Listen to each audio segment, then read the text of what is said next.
I guess there's been a lot of debate over the last couple of days. Unfortunately, I haven't been able to be here for all of it, but certainly on the value of measuring what you're doing, on how do you report it.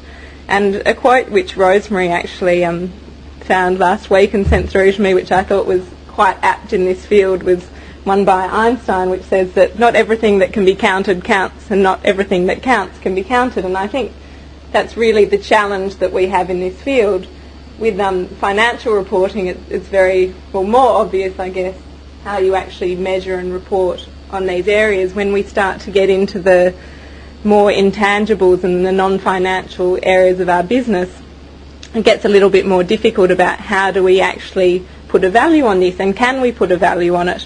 And I think through the discussions that have been happening, particularly about whether we're looking at ethics and values or corporate responsibility, where's the interrelationship between the two, I think there are certainly processes within organisations, management structures, ways to actually set objectives and targets which can be measured, and that then helps with the other elements which you can't necessarily put a value on. So hopefully through looking at the tool we'll see what that can do today.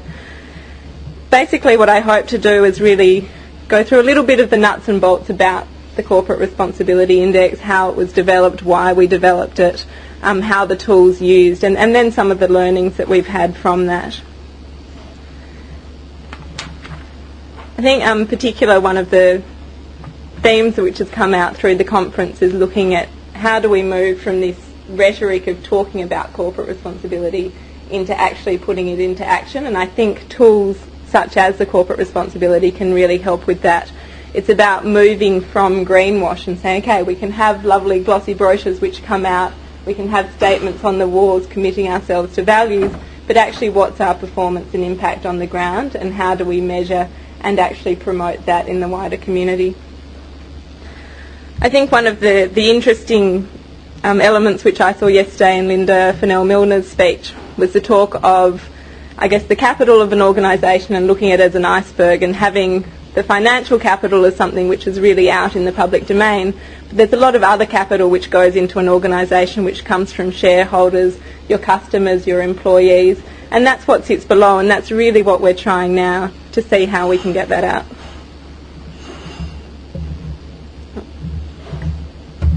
Other way. So I guess why do we even have an index? What's the purpose of having an index? And this is a phrase, I guess, which gets thrown around quite a lot at the moment, and that's what gets measured gets managed. So really what we want to do is to provide a systematic approach to companies to help them with their reporting practices. I think what an index does is it enables a company to demonstrate a commitment to responsible business practices.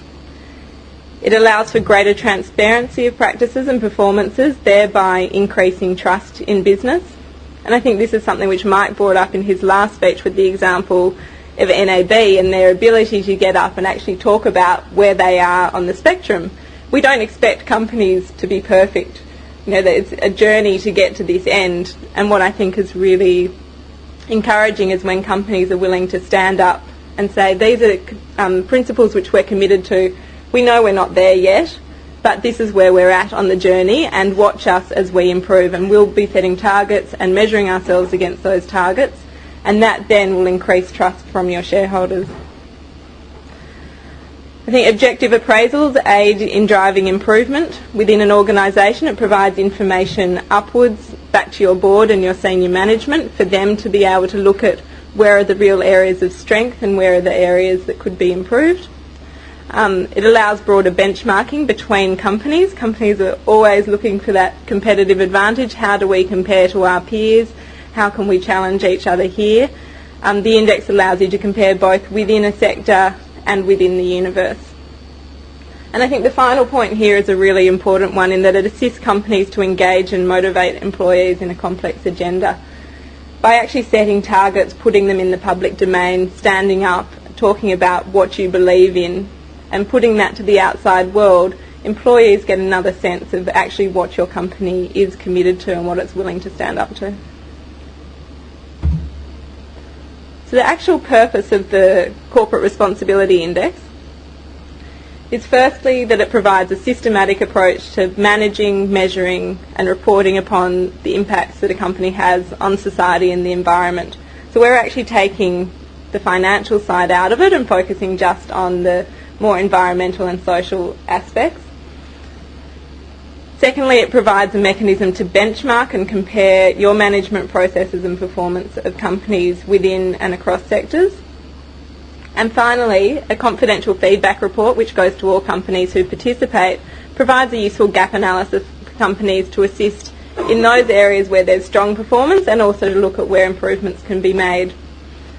We often have companies coming to us and saying, oh, you know, we're not quite ready to go into the index yet. It's a bit of a big step. We don't think we're doing enough. And I always go back to them and say, well, you'd probably be surprised if you actually delve down into the organisation, the number of initiatives that are already taking place. And what something like the index does is allows you to bring people in from across the organisation. Not one person can fill it out. It does require a real team effort. And it brings those initiatives into a central pot where you can actually look at, okay, well, what is our strategy across the business? How can we feed this information out?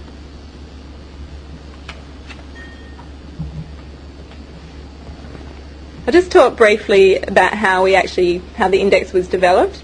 It was developed in the UK by an organisation called Business in the Community. Any of you have heard David Grayson speaking at this conference. He's a director of Business in the Community, and they're a membership organisation of over 700 companies, which has been running now for approximately 25 years. About 10 years ago, Business in the Community developed an environment index after companies had come to them and said, you know, we need a way to better manage our environmental impacts, to be reporting on it. This was also driven a lot by legislation starting to happen in this environment. A couple of years ago, businesses went back to Business in the Community and said, look, Environment Index is great. They've got about 250 companies reporting on it. But the playing field has changed slightly. We need to move our focus to a broader focus, to not just focus on our environmental impacts, but also be looking at our social impacts, our workplace and our marketplace objectives, and how we're managing all of these across the board. So Business in the Community worked with 80 leading businesses in the UK, and they actually together developed a framework. So it very much is a business-led initiative. They've got feedback from business as to what is important to them. There are also a number of NGO groups who feed into the process. So hopefully it's a more balanced approach to what different stakeholders are needing from something like an index. And then finally there it's mapped to the Global Reporting Initiative. I think none of us are trying to recreate the wheel when we're doing this, and it's really important that the different initiatives work together and feed off each other and use that learning to continually develop. Are there any questions up to now? That's all clear?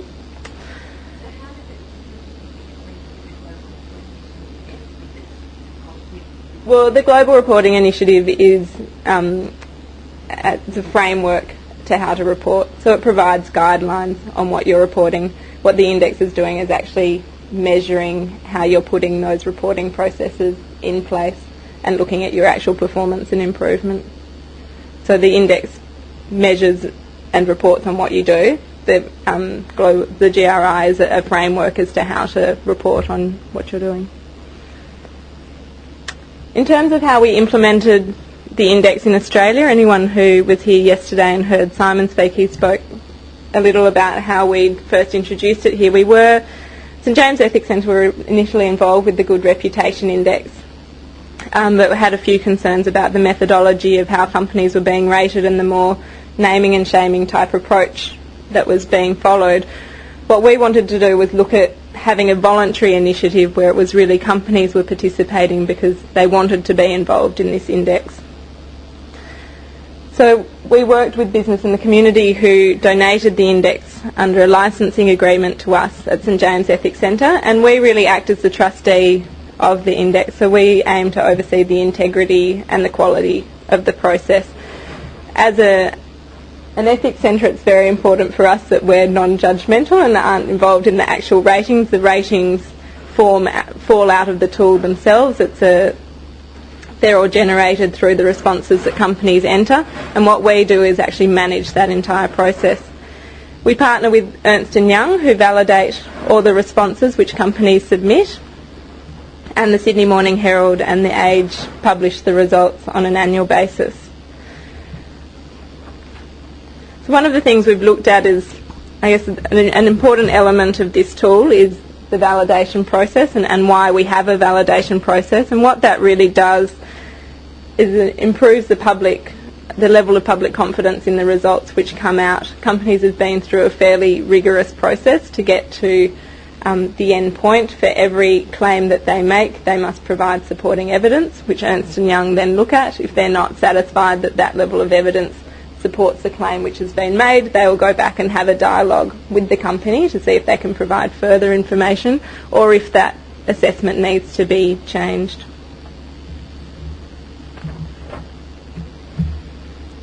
So in terms of actually looking at the index structure, I've put up here from rhetoric to action, because I don't believe that you could perform well in this index if you weren't actually also demonstrating some action and performance improvement on the ground. You can have the high level values and the policies, the statements, commitments to this area, which are a really important element, and that sits within corporate strategy, which is the first part. So here we're looking at, do you have a high level commitment to corporate responsibility? Is it reflected in your values? Do you have senior level accountability? So do you have people on your executive or your board who are responsible for community, environment, marketplace, workplace issues? We then move from that and look at how is that actually integrated into your day-to-day business. So how is that translated into your business practices? And here we look at examples such as actual training and development of staff. How do you remunerate your staff? Your strategic decision making and your risk assessment processes. Are corporate responsibility principles built and integrated throughout these processes? The third step is then moving down into management, and this is looking at the key issues which an organisation faces. So this is split into 4 areas, and these 4 areas really fall across the whole index but are quite specifically drilled into here. And that's looking at community, environment, marketplace and workplace. So I guess we understand that every organisation is different. It's hard having a one-size-fits-all tool. And this is really where companies can start to differentiate their own practices. So what we ask is, what are your key issues as an organisation in these 4 areas? Now, we don't assess you on what the issues are you've identified, but on how you've identified them. So do you have a formal risk assessment process? Do you involve your stakeholders in actually identifying what these issues are? And then it's about how you manage these issues. So do you set targets? Do you have management performance in place to actually look at how you are working within these areas? And then the final area, performance and impact, looks at what is your actual impact on the ground. So we ask organisations to choose 3 key environmental and 3 key social impacts. And what we'd like to see is that these relate back to the management issues that you've identified in section 3. And we then say, okay, what's your actual performance in these areas? What are your KPIs? How do you measure your impact? And can you demonstrate, are you setting targets? Are they in the public domain? And can you demonstrate performance improvement over the last year, over the last 2 years, or over the last 5 years? And underlying this entire process is an assurance process. So that's really looking at the quality of information that you're able to provide. Do you have third-party verification or certification of your data? So any questions about the structure?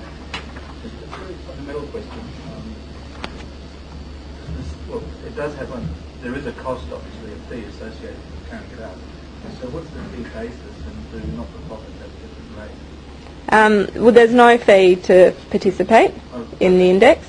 How we're set up, the Sydney Morning Herald and the Age through Fairfax sponsor the project, and that sponsorship, in return, they get the rights to publish the results, and that covers our project management or part of our project management fees at St James Ethics Centre.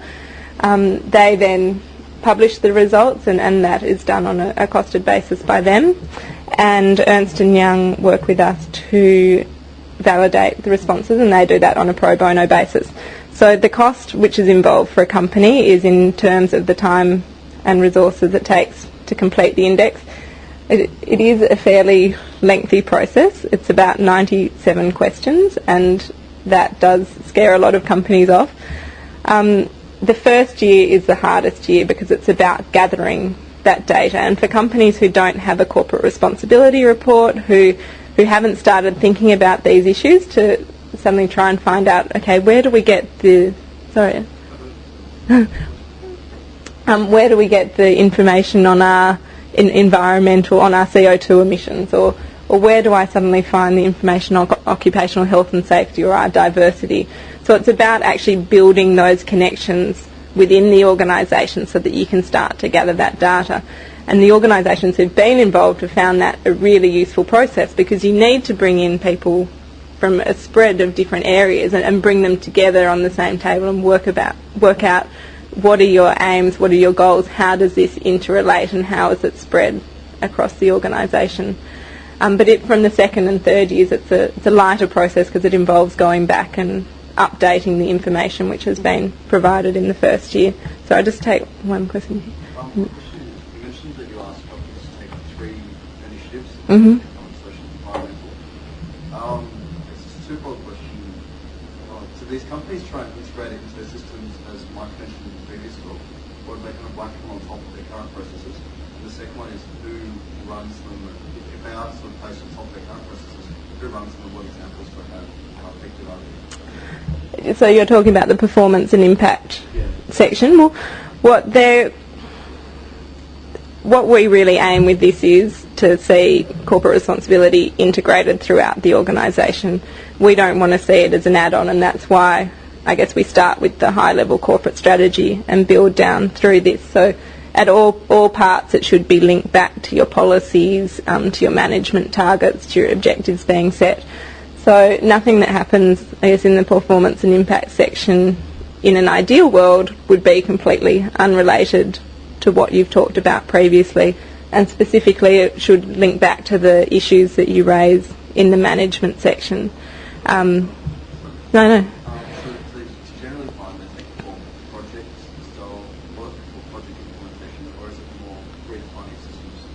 It's mostly to do, like the high level, we actually have a set of examples which they choose from.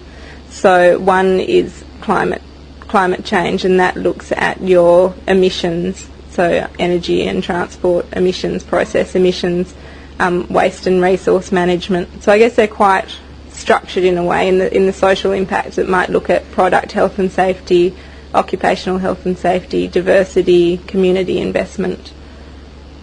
Does that answer your question? Yeah.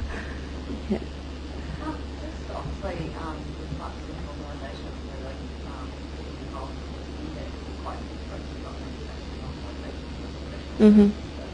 How do you actually manage the analysis of an overall budget? CO2 emissions not currently an issue for, say, Mm.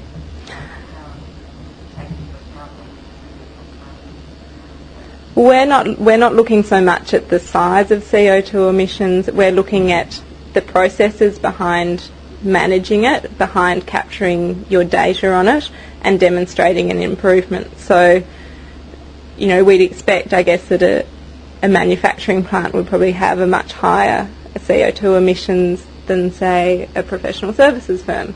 But we don't want a professional services firm to think that CO2 emissions aren't important.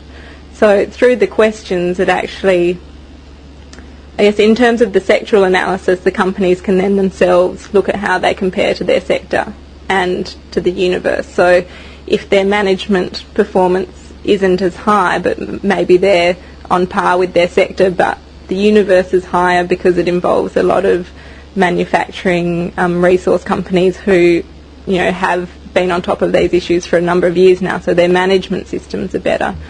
It's not so much the actual value of what it is, but more those underlying processes of managing it. One of the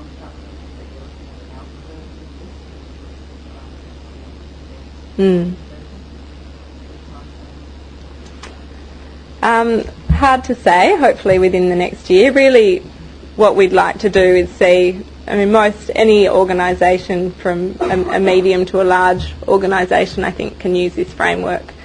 But what an alpha version will allow for is for organisations who haven't yet started the discussion about these areas to actually bring a sort of more principles-based focus to the table and to start discussing what are the issues for our organisation, and then hopefully to transition to a larger model.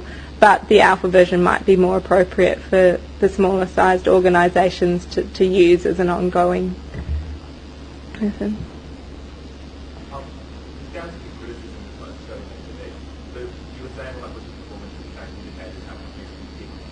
Mm-hmm. Target areas. Do you find that leads to the particular traits and things they do well and avoid mentioning things that they may not, or do you find I think companies are always going to choose the areas they're more on top of, and that's a challenge. But what we do ask is that they're relevant to the organisation. So if they've got a key impact area and they're managing it well, then they should also be, I guess, acknowledged for being able to manage that. Say we have a tobacco company in the index and they don't select product health and safety as one of their key impact areas, we would seriously be questioning why they're not selecting that. So we really need to see that they've identified it as a key issue, and if they have, then they're able to select it. What we've looked at is, ways that the index might develop in the future, because it's really a process of constant feedback and consultation, is to make, say, certain questions compulsory for certain sectors, or to enable companies to answer more, but perhaps only 3 of them get published, but to enable them to actually use it as a management tool, which is, its real essence. So, okay. Yeah. So just a quick overview of the index process. It's an annual cycle. Businesses every year are invited to participate, and the invitations go out in July. As I mentioned before, there's no cost for participation other than the cost of time and resources internally within the organisation. To date, we've invited the top 250 business enterprises as listed in BRW magazine and Business Council of Australia members to participate. As we have to have a pool that we target, otherwise it would be endless. But other organisations are able to participate if they wish to do so, and we have had organisations come into the index from outside that group. The surveys are issued as a web-based password-protected electronic tool to each individual company, and that goes out in September. And companies have a 10-week period to complete their submissions. So it's an actual online tool. You enter the data, you upload your supporting evidence, submit that through to us, and we then pass it on to Ernst & Young. So Ernst & Young conduct the validation over a 3-month period from December to February. After that, once we've all agreed on the final submission to go in for the company, and we find some companies are very aggressive in the way they answer the index and others are much more conservative, so it's about the validation process is really about bringing everyone onto a level playing field and ensuring that any answers are backed up by supporting evidence. The results are then generated automatically by the tool, and a confidential feedback is produced for every company who participates, which shows their overall results, how they compared to those in their sector and how they compared to those in the universe in general. And we then have the final results printed in the Sydney Morning Herald and The Age in May.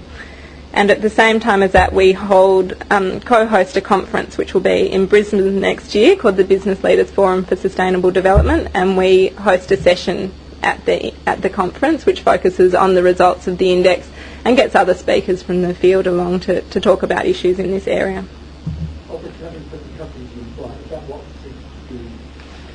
Well, we've had 33 organisations to date have participated. We had 26 companies in the first year and 27 in the second year. 6 withdrew and 7 new ones came on board. The main reason for withdrawal was that we had a really tight turnaround. We did it only 6 months apart, so results came out in August and we then asked companies to start completing it again in September, and those 6 companies said, it's too soon and we haven't had a chance to introduce any improvements. We've got companies who participate. Do you have any observations about them?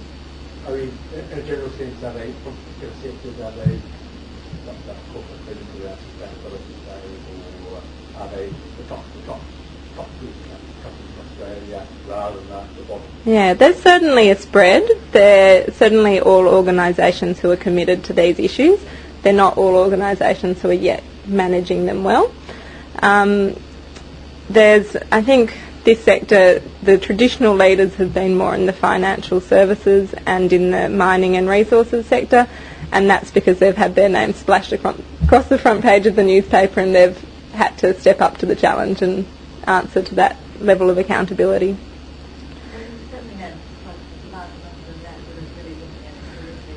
Yeah. We've had there's been a lot of engagement. The challenge is getting companies to then go through to that transparent level of disclosure and reporting publicly. So there's a lot more companies who use it internally as a tool than who actually go through to reporting. But hopefully we'll see it develop. And David, who I've seen enter at the back there from Mission Australia, are actually using it as a framework in Mission Australia at the moment. So it's applicable across a range of sectors. The companies who participate, probably at the moment larger sized organisations, although we do have a smaller credit union who's involved this year. So we'll see how it develops. You do have some not-for-profit organisations. Mission Australia. Yes, but Mission Australia don't publicly report are not involved in the publication of the results, but they're using it as a tool. So you've not done any not-for-profit organisations? No, they've not been ranked publicly.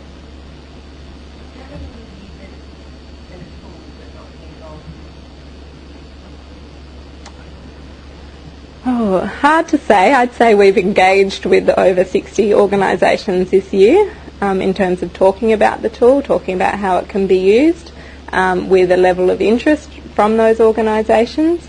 A number of those are actually seriously using it internally as a tool, and others are at different stages of the process.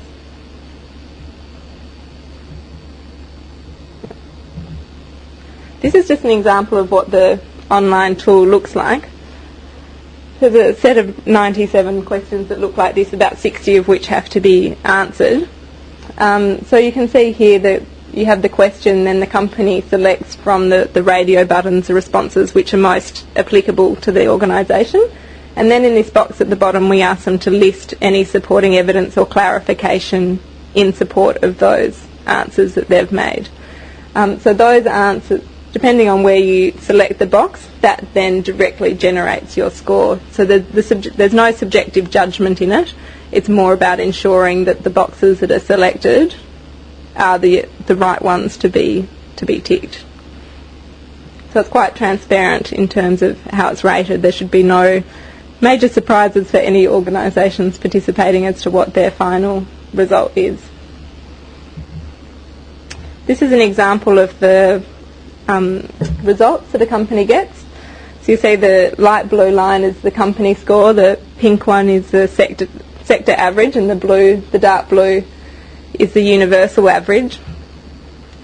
So say in the management processes here, the company is actually performing slightly better than the universe, but their sector is actually quite a lot higher. So then you might want to look at, well, where does that difference come about? What are other organisations doing?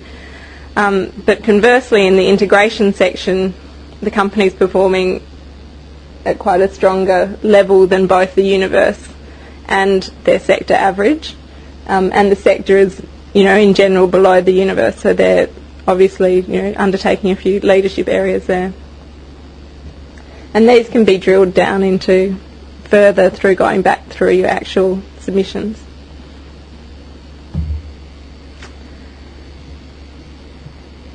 Yeah, we don't have that much time, but what I thought it might be quite interesting to do is just to get a bit more interaction and break into some smaller groups and just discuss what are some key corporate responsibility issues. as I mentioned, we really look at these 4 key areas of community, environment, marketplace and workplace.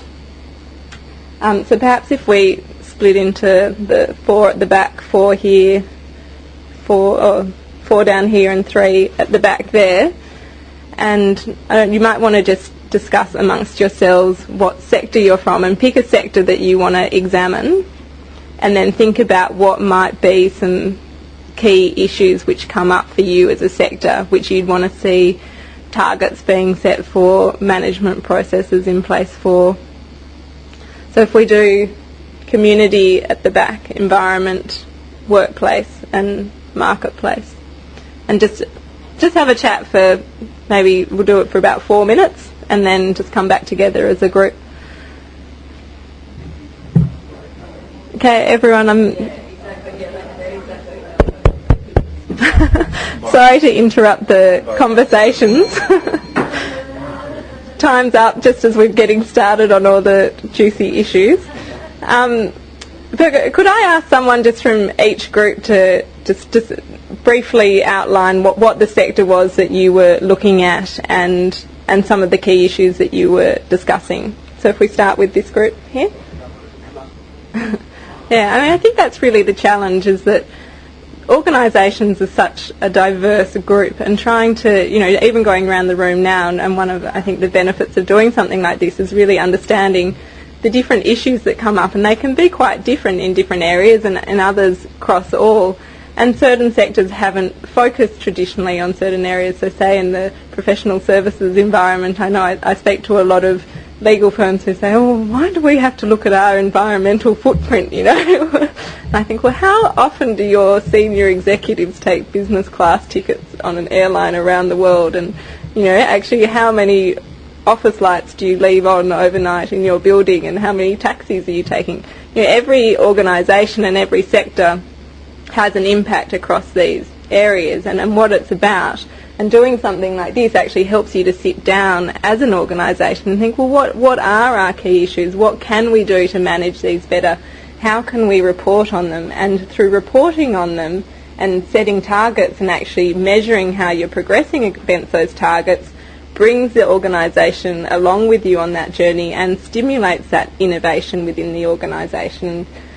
Someone yesterday was talking about how HSBC had set their carbon neutrality for 3 years and achieved it in a year. That's a fantastic improvement. But if you set employees and the organisation targets to achieve something, you'd be amazed at the innovation that comes out.